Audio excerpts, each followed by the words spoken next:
का स्पेस ये पूरा भरा हुआ है और पूरा एक कचरे का भंडार जो रहता है उसी तरह भरा हुआ है। और यहाँ पे पेशेंट रहते हैं और पेशेंट के लिए अच्छी जगह, साफ़ सुथरी जगह रहनी चाहिए, लेकिन साफ़ सुथरी जगह नहीं है। पूरा स्पेस देखिए, पूरा भरा हुआ है और यहाँ पे पेशेंट को इससे भी समस्या निर्माण हो सकती है। तो पेशेंट के लिए साफ़ सफाई चाहिए और अच्छी जगह चाहिए। तो हम इसके लिए भी बोलना चाहेंगे प्रशासन से और शासन से कि इसके ऊपर भी कठोर कार्रवाई की जाए। तो डायलिसिस यूनिट के बारे में आप बताइए। यहाँ मशीनें बढ़ना चाहिए। मशीन कम होने के कारण पेशेंट को बहुत ही तकलीफ़ होती है और उसी के कारण डायलिसिस कम होती है। कम बोले तो हमको 3 घंटे के डायलिसिस होना चाहिए, वो नहीं हो रही। 1 घंटा 1.5 घंटा बहुत हो गया। तो वैसे आप देख सकते हो इधर एक मशीन बंद गिरी हुई है। विगत अभी कितने दिन पहले बंद हुई है, क्या हुई है ये तो पता नहीं, लेकिन ये भी मशीन बंद है। और इसके पहले हमने खबर चलाए थे बापू वार्ता न्यूज़ नेटवर्क के माध्यम से। मशीन यहाँ एमडी मेडिसिन DHS से DHS मध्ये एमडी मेडिसिन आहे। तो ये जो मशीन है डायलिसिस यूनिट की, सेंटर की, ये पूरी मशीन कंडम हो चुकी है। इसके ऊपर भी प्रशासन ने ध्यान देना चाहिए, लेकिन ध्यान नहीं दे रहे हैं। और आप यहाँ पे भी देख सकते हो पूरा, यानी जिस तरह पेशेंट का विभाग रहना चाहिए और पेशेंट के लिए देखरेख में रहना चाहिए उस तरह है ही नहीं। और वो स्पेस भी देख सकते हो, स्पेस में भी दिक्कतें बहुत है, पेशेंट को बराबर जगह नहीं हो रही है। प्रॉब्लम है, जो मशीनें जो है वो बहुत पुरानी है, जो 10-12 साल की है शायद, तो वो बार बार ख़राब होती है और बार बार हम लोग को प्रॉब्लम होती है। उसके बाद में जैसे 2 ही मशीन रहती है और पेशेंट बढ़ जाते हैं तो उसके कारण फिर 2-2 घंटा या 1.5 घंटा डायलिसिस होती है। उसके कारण हम लोग को बहुत प्रॉब्लम होती है, हमारी तबीयत बहुत ख़राब होती है। हमको बाहर दूसरी जगह प्राइवेट में जाके कराना पड़ता है, जहाँ 10-10 हज़ार और 15-15 हज़ार रुपये का खर्चा आ जाता है सर। तो ये बताइए, अभी तक आप कितनी बार डायलिसिस कराने आए? मैं यहाँ पे तो डेली करवाता हूँ, यहाँ पे डेली का होती है डायलिसिस, लेकिन अभी बीच में जब मशीनें ख़राब थी तो मेरे को बाहर जाके करवाना पड़ा। तो यहाँ पे आपने शिकायत नहीं की है क्या? यहाँ पे शिकायत तो किए हैं, कंप्लेंट वगैरह किए हैं। तो इसके ऊपर क्या जवाब है आपको? यहाँ पे मशीनें जो थी वो दुरुस्त करवाने के लिए बताए थे और दुरुस्त हुई है अभी कंप्लेंट डालने पे। तो अभी ये बताइए कि अभी आपकी क्या मांग है? मेरी मांग तो यही है कि यहाँ पे जो पुरानी मशीनें जो बार बार ख़राब हो रही है और बार बार यही तकलीफ़ें आ रही है, तो उसकी जगह रिप्लेसमेंट में नई मशीनें आना चाहिए। नमस्कार, आप सभी का बापू वार्ता न्यूज़ नेटवर्क में स्वागत है। और आज हम वैसे गोंदिया जिले के गोंदिया जिला रुग्णालय तथा गोंदिया शासकीय महाविद्यालय में अखिल भारतीय बापू युवा संगठन के केंद्रीय अध्यक्ष एडवोकेट योगेश जी अग्रवाल के साथ में डायलिसिस यूनिट सेंटर के बारे में सीएस तथा शासकीय वैद्यकीय महाविद्यालय के जो अधिष्ठा अधिकारी उनसे मिले और उसके बाद में क्या हुआ और वहाँ पे हम गए विजिट देने, तो वहाँ क्या देखने मिला। नमस्कार साथियों, जैसे कि लगातार संगठन को गोंदिया जिला KTS रुग्णालय एवं शासकीय वैद्यकीय महाविद्यालय के अंतर्गत संचालित डायलिसिस यूनिट के बारे में बारंबार शिकायत प्राप्त हो रही थी। इसके पूर्व भी हमने इस मामले पे प्रकाश डाला, इस विषय की बहुत सारी जानकारी हमने वरिष्ठ अधिकारियों तक के पहुंचाई, फिर भी हमें बारंबार वहाँ पे चल रही अनियमितताओं की शिकायतें प्राप्त हो रही थी। जैसे कि हमें कुछ वहाँ के लाभार्थियों से सूचना प्राप्त हुई कि वहाँ पे जो चल रही डायलिसिस की मशीनें हैं वो बराबर कार्यरत नहीं है और वह सही ढंग से काम नहीं कर रही। 6 मशीनों में से 5 मशीनें बंद पड़ी हुई है, जिस कारण से वहाँ के रुग्णों को उसका लाभ नहीं मिल पा रहा। इस सारी बातों की सच्चाई और जो हमने पिछले बार मुद्दा उठाया था कि वहाँ पे अल्पज्ञ लोगों के द्वारा जिनके पास टेक्नीशियन का प्रमाण पत्र नहीं है, जिनके पास टेक्नीशियन की डिप्लोमा नहीं है, डिग्री नहीं है, ऐसे लोगों से वहाँ पे डायलिसिस कराया जा रहा है। ये सारी बातें और बहुत सारी चीज़ों को लेके, वहाँ की समस्याओं को लेके हम आज वहाँ के जिला शल्य चिकित्सक से हमने मुलाकात की। साथ में हमने वहाँ के शासकीय वैद्यकीय महाविद्यालय के अधिष्ठाता डॉक्टर घोरपड़े, इनसे भी हमने मुलाकात की। तो वहाँ पे हमने इस सारी विषय को उनके सामने रखा। तो हमें एक चीज़ समझ में आई कि गोंदिया में चल रहा यह यूनिट DMER और DHS के बीच में फुटबॉल बन के रह गया है। परिस्थिति ऐसी है कि जिला शल्य चिकित्सक के माध्यम से हमें बताया गया कि यह यूनिट DMER के अंतर्गत हैंडओवर किया गया है और इसकी सारी मेंटेनेंस का कार्य DMER द्वारा किया जाना चाहिए, ऐसा उनके द्वारा हमें जानकारी दी गई। क्योंकि आज हॉस्पिटल की पूरी प्रीमाइसेस DMER के अंडर में दिया गया है, इसलिए उसका सारा संचालन DMER के अधिष्ठाता वैद्यकीय महाविद्यालय के अधिष्ठाता के अंतर्गत होता है। इसमें हमारा किसी भी प्रकार का हस्तक्षेप नहीं है। उन्होंने हमें उस हॉस्पिटल के MOU की एक कॉपी भी प्रदान करी, जिस कॉपी के अंतर्गत उन्होंने बताया कि हमने जो MOU किया था, इस MOU के अंतर्गत ये सारी जो चीज़ें हैं, इसका रखरखाव, मेंटेनेंस हमारा पूरा का पूरा शासकीय वैद्यकीय महाविद्यालय के अनुरूप है। ये सब सारी बातें हमारी जानकारी में आने के बाद हमने उस यूनिट की विज़िट की। हमने शल्य चिकित्सक से इसकी विनंती की कि वे हमें उस यूनिट की विज़िट करने के लिए अनुमति प्रदान करें, जिस पर उन्होंने हमें यूनिट की विज़िट पे अनुमति प्रदान की। पर जहां हमने जाके देखा कि वह यूनिट एक कबाड़ के रूम के जैसा यूनिट था, जिसे कबाड़ी के रूम में संचालित किया जा रहा था, जहाँ गंदगी का अंबार लगा हुआ था। उस यूनिट के एक छोटे से कमरे में यह 6-7 बेड का एक यूनिट संचालित हो रहा था, जिसमें से 6 मशीन में से एक मशीन कबाड़ी के रूप में पड़ी हुई थी। वहाँ पे कोने में उसके इन्वर्टर्स पेशेंटों के बाजू में ही लगे हुए थे, जहाँ ऑयलिंग चारों प्रकार की गंदगी फैली हुई थी। साइड में यूनिट के लिए जो RO का वाटर लगता है, वो वाटर का भी वहाँ पे बहुत ही तरीके से वहाँ पे पसराव था। यानी वो पूरा का पूरा यूनिट जब देखा गया या हमारे द्वारा विज़िट किया गया, तो हमें ऐसा प्रतीत हुआ कि यह पूरे के पूरे गंदगी का यहाँ पे अंबार भरा है, जिसकी हमने वहाँ पे जानकारी भी वहाँ संबंधित व्यक्तियों को दी। वहाँ के संबंधित डॉक्टर भी हमारे साथ थे, वहाँ के संबंधित जो सिस्टर्स और संबंधित टेक्नीशियंस वगैरह हमारे साथ वहाँ पे उपलब्ध थे। और हमने उनको बताया, उनसे जानकारी ली, वहाँ के पेशेंटों से जानकारी ली। पेशेंटों ने बहुत सारी गंभीर बातें बताई कि यहाँ पे यूनिट में हमेशा मशीनें बंद पड़ी रहती है, मशीनें सही ढंग से संचालित नहीं होती है। एक आप बात समझ सकते हैं कि एक डायलिसिस पेशेंट बहुत ही दयनीय अवस्था में होता है, क्योंकि डायलिसिस पेशेंट के पास अपने जीवन को जीने के लिए डायलिसिस के अलावा कोई पर्याय नहीं रहता है। और आर्थिक तंगी के कारण वह व्यक्ति एक समय तक के अपने परिवार की सक्षमता के अनुरूप वह डायलिसिस कराते रहता है, पर एक समय ऐसा आ जाता है जब उसके परिवार में एक आर्थिक तंगी आ जाती है, तो उसको सरकारी डायलिसिस मशीन के अलावा दूसरा सहारा नहीं रहता।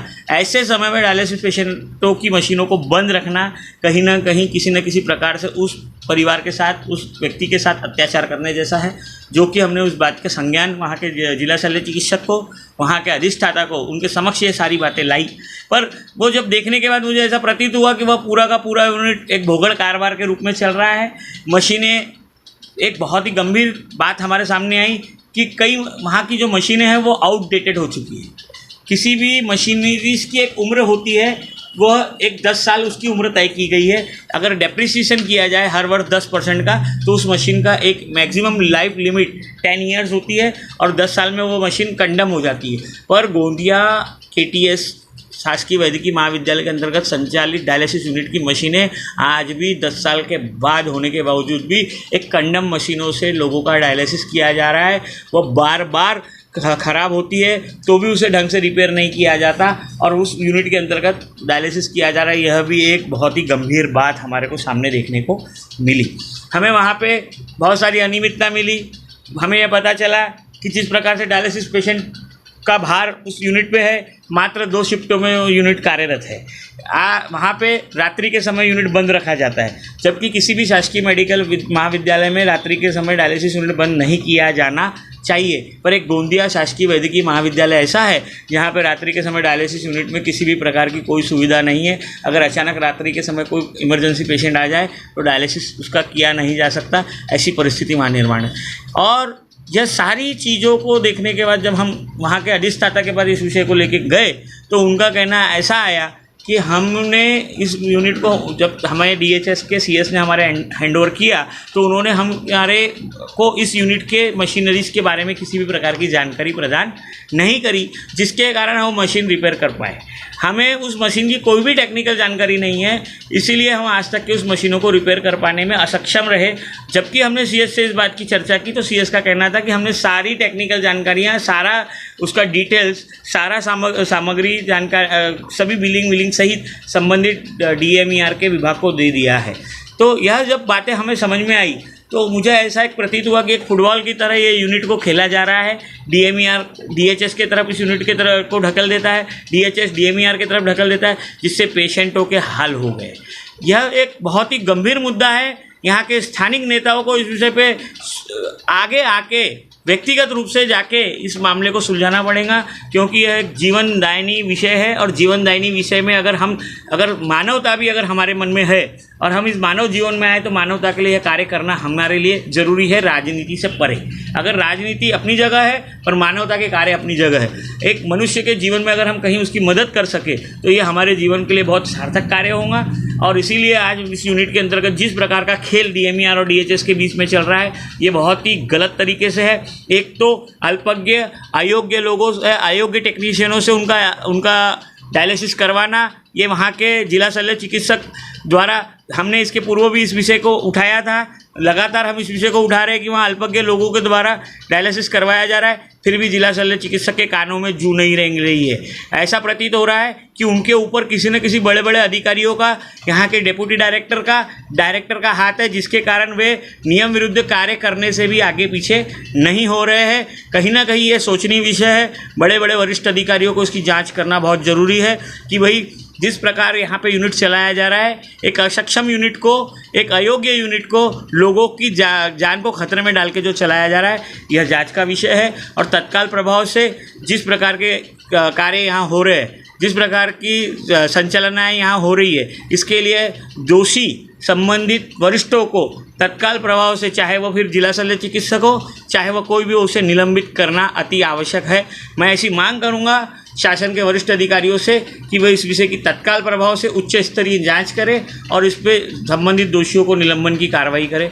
ये मेरी आपके इस चैनल के माध्यम से मांग है कि, और हमारे संगठन के माध्यम से मांग है इस जिले के बड़े बड़े वरिष्ठ आमदार, खासदार और इस राज्य के मंत्री और सचिवों से कि यह विषय एक मनुष्य के जीवन से रिलेटेड है। इस जीवन के विषय को गंभीरता से लेकर इस पर योग्य कार्रवाई करें, ऐसी मैं अपेक्षा करता हूँ। धन्यवाद।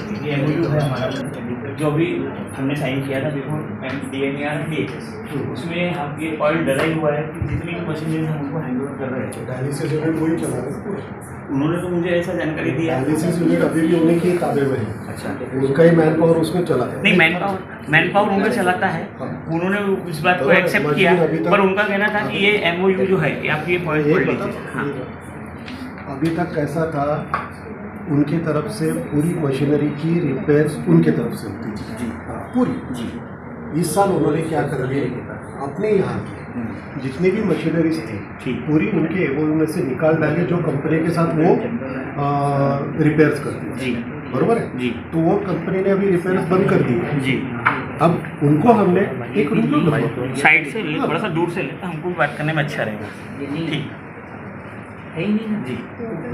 और उसके बाद जब वो मशीनरी हमने उनको बोला कि भैया मेरे को ये मशीनरी आपने मेरे को दी है ना, तो मेरे को ये कब की खरीदी है, हाँ उसके बिल्स और उसके पूरे डिटेल्स आपने इनको हैंड ओवर करना चाहिए। मैंने वही चीज़ पूछा उनसे कि DMER में मैंने बार बार इस चीज़ की जानकारी दी, तो उनका कहना था कि भाई वो मशीन क्या चीज़ की है, उसका क्राइटेरिया क्या है, उसके कैटलॉग क्या है, वो आपने उनको हैंड ओवर करना चाहिए, ताकि वो उसको रिपेयर करने वाले संबंधित व्यक्ति को दे सके और उसके हिसाब से वो रिपेयर हो सके। नहीं तो ऐसा हो जाएगा मेरा कि ये कान का डॉक्टर, कान की प्रॉब्लम है और हम आपके डॉक्टर को बुला रहे हो। क्या होता है, कोई भी मशीन का रिपेयर करते वक्त उसके पूरे कैटलॉग जरूरी है, उसके वो तो सब हो गए, उसकी जो कीमत होती है, हाँ, उसके 25% के ऊपर में खर्चा नहीं कर सकता रिपेयर को। गणेश ला बोलो जी, 25% सब बरोबर है ये जी। ये भाई नहीं कर रहे, हाँ। इसके ऊपर से हमने उनको लेटर लिखा जी, मेरे को मैं वही लेटर भी दिखा था जी कि मेरे को आपने जो भी मशीनरी मेरे को हैंड ओवर की जी, उसका किससे खरीदी की है, कब खरीदी की है, उसके बिल जी, कितने अमाउंट की है, जो आपको डिटेल्स चाहिए वो डिटेल उन्होंने, मैंने ये चीज़ पूछी तो उन्होंने क्या कहा मुझे कि हमने ये सारी चीज़ आपको प्रोवाइड करवा दी है, ऐसा उन्होंने बाकायदा कहा है। और उन्होंने मैंने सिर्फ- वही बोला कि भी जब तक ये एमओयू में ये लिखा हुआ है क्या, मेंशन है क्या कि भी इसकी दुरुस्ती डीएमईआर करेगा, तो उन्होंने एमओयू निकाला, मुझे पढ़ के दिखाया, बोले इसमें स्पष्ट हमारी दिन की और हमारी साइन हुई है कि इसकी सारी मशीनरीज की दुरुस्तियाँ। दूसरा विषय बोला उन्होंने कि भी यहाँ पे जो जितने भी पेशेंट को महात्मा फुले स्कीम से उनका वो जो डायलिसिस किया जाता है बस होगा उसका भी। सारा फंड आप रोक सकते हैं।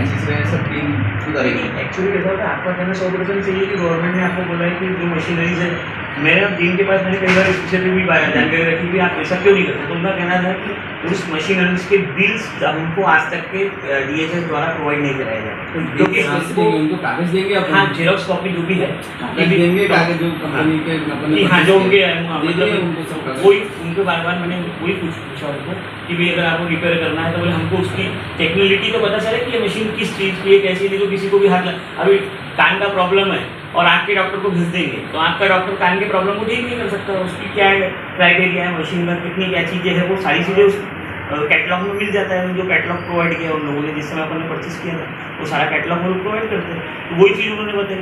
दूसरा विषय डायलिसिस यूनिट जो है आज तक के DMER को हैंड ओवर नहीं करा, आज भी वो स्टेट गवर्नमेंट के प्रोग्राम के अंतर्गत DHS ही उसको हैंडल कर रहा है। DMER को जैसे अपने महात्मा पहले अपने यहाँ पे हैंडल होता था उसको हैंड ओवर कर दिया उनको, तो वो अभी वो खुद उस चीज़ को मेंटेन कर रहे हैं। पर ये जो स्टेट का प्रोग्राम है डायलिसिस का, ये प्रोग्राम आज भी DHS ही हैंडल कर रहा है गोंदिया में।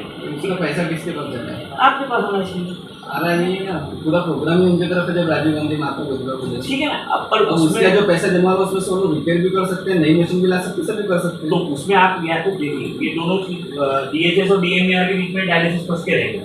इसमें ऐसा हो गया है सभी ऐसे शुरू भी हमारी मशीन खराब होती है तो पिछले उन्होंने सुधारना बंद कर दिया, हमने लेटर दिए गवर्नमेंट का जो आया था ज्वाइंट डायरेक्टर से कि ऐसा ऐसा लेटर आया है। एज पर MOU जो MOU हुआ था आज से 6-7 साल पहले, 6 साल नहीं 8 साल हो गए, 8 साल पहले, जिस समय हमने अपना DHS का ये पूरा हॉस्पिटल प्रीमाइसेस पूरा उनको हैंडओवर किया था और हर साल हम MOU रिन्यूअल कर रहे हैं, तो उस MOU में जो कंडीशंस है, नॉर्म्स है, उस नॉर्म्स में ये सारी चीजें है क्या मेंशन, ये सारी चीजें तो क्या आप MOU करते हो। MOU में हाँ। रिपेयर का मेंशन नहीं था। हाँ। मेंशन ऐसा था कि वहाँ के जो कर्मचारी रहेंगे कंट्राक्टिव वो अपने तरफ से अपन भरेंगे हाँ। और उसका पूरा कंट्रोल रहेगा DHO के बिल के तरफ। हाँ। लेकिन अपने पास यहाँ मेंटेनेंस का किसके तरफ दिया गया था MOU में? देखो इसके पहले जो मेंटेनेंस का मेंटेनेंस लिखा नहीं था, पर हाँ। अभी जो लेटर आया है हाँ। 3-4 महीने पहले उसमें तो इससे ये मान सकते हैं अपन कि आज तक ये मेंटेनेंस अपने पास था, क्योंकि अगर उनको अपन ने मेंटेनेंस हैंडओवर नहीं किया, MOU में अपन ने उनको उस तरफ दिया नहीं, तो मेंटेनेंस का आप ही के अंदर में हाँ, पहले था अपने पास। आज MOU बनेगा नहीं, और जब तक हम उनके MOU में अपन ये मेंशन नहीं करेंगे कि इसका मेंटेनेंस भी आपको करना है, तब तक कि वो उसकी जवाबदारी तो ऐसा है डिस्को खत्म हो गया है। हाँ, तो ऐसा कोई नहीं है अभी तक। इलीगल चल रहा है DMER आपके हिसाब से। अपन क्या कर सकते हैं? मेरे हिसाब से ये ऐसा- डायरेक्टर की तरफ से उधर मंत्रालय से पर ये बना जो बातें हैं, देखो, अगर MOU है और ये जो प्रीमाइसेस DHS का है, उनका प्रीमाइसेस नहीं है, और अपने को मेडिकल कॉलेज चलाना है, DMER और DHS के दोनों सेक्रेटरियों के बीच की एक समाज के अंतर्गत इस प्रीमाइसेस को उनको हैंडओवर किया गया एज पर द MOU। अब MOU जो बना पहले 3-4 साल का बना था, उसके बाद बार बार अपन उसको 2 साल का 1 साल का जैसा जैसा रिन्यूअल करते हैं। अब 20 से आप बोलते हैं कि MOU रिन्यूअल नहीं हुआ है, तो इसको मेरे हिसाब से ये समझ में नहीं आ रहा कि वो अनाधिकृत तरीके से अपने यहाँ कब्जा करके बैठे मैंने थे। उनको लेटर भी दिया कि आप खाली कर दो हमारे सर्विसेज। ये कहीं ना कहीं एक तरीके से ऊपर से इसमें क्या लेटर हो रहा है? आया कि अगर आपका MOU नहीं होना तो आप वैसा लेटर दो। क्योंकि फिर उन्होंने प्रस्ताव भेजे, उनका लेटर भेजे कि हमने प्रस्ताव भेजे ऐसा ऐसा MOU कंटिन्यू करने का, पर अभी तक उसका कोई जिया नहीं, नहीं पर बना। अगर MOU रिन्यू नहीं है तो कहीं ना कहीं ये पूरा प्रीमाइसेस आपके हैं। आज की तारीख एज पर द लॉ, मैं कानूनन बात कर रहा हूँ, मैं ये नहीं बात कर रहा हूँ। देखिए कानूनन बात करने जाएंगे तो फिर उसका फंड भी हमारी तरफ होना चाहिए। तो वो आप अपने डायरेक्टर से बात करो ना कि सर जब MOU नहीं है तो फिर इसका कानूनी फंड हमको आप लोग प्रोवाइड नहीं कर रहे हैं। एक लेटर अभी 8 दिन पहले भी आया हाँ। जॉइंट डायरेक्टर का हाँ, कि जो भी अगर MOU नहीं होगा तो वो खाली करके जाना होगा। सवाल ही नहीं उठता भाई, ये जगह पे वो अनाधिकृत रूप से अतिक्रमण करके बैठे हुए। अगर वो MOU है, जैसे मैं आपको क्या हाँ ये आज हम यहाँ बैठे हैं, अपन जी। एकदम नीचे वाले लोग, जी, अब जो ऊपर बैठे हैं मंत्री से लेकिन जो भी होगा मेरा भी इशू था कि डायलिसिस यूनिट में किसके हैंडल। सबसे बड़ी बात है, इन्होंने बोला कि भी उन्होंने मेंटेन करना चाहिए, कि मैंने पूछा कि MOU में मेंशन है क्या कि भी रिपेयरिंग मेंटेनेंस सारी मशीनें MOU के अंतर्गत अगर जब आप वापर रहे, आपका प्रीमाइसेस वापर रहा है तो उसको मेंटेन करने की जवाबदारी आपकी रही। तो सर ने बोला कि ऐसा मेंशन नहीं था आज तक। मेरा वही कहना है कि इसका मतलब ये जवाबदारी जब पोस्ट भरने की जवाबदारी आपके पास है तो मेंटेनेंस करने की जवाबदारी आपके के पास है। और ये जो डायलिसिस है ये एक स्पेशल प्रोग्राम है गवर्नमेंट, और ये हर उप जिला रुग्णालय, जिला रुग्णालय इसकी जो थी ना कभी जो उसका जो फ्लूइड लगता है जो पोल्यूशन लगते हैं हाँ उसकी जो गैड आती थी हाँ वो गैड आना क्या हो गया है वो ऊपर उन्होंने जो भी है चलो मुझे अभी एक बार डायलिसिस यूनिट आप विजिट कर लेते हैं हम लोग थोड़ा सा है ना? और मेरा वही कहना है कि आप थोड़ा सा इस विषय पे क्योंकि जब तक के उनके तरफ एमओयू में नहीं जाता है डायलिसिस या उसका मेंटेनेंस नहीं जाता गया उनकी तरफ ही गया है पूरा पर मेंटेनेंस अभी तक के आपका गया है लेटर में लिखा हुआ है लिखा था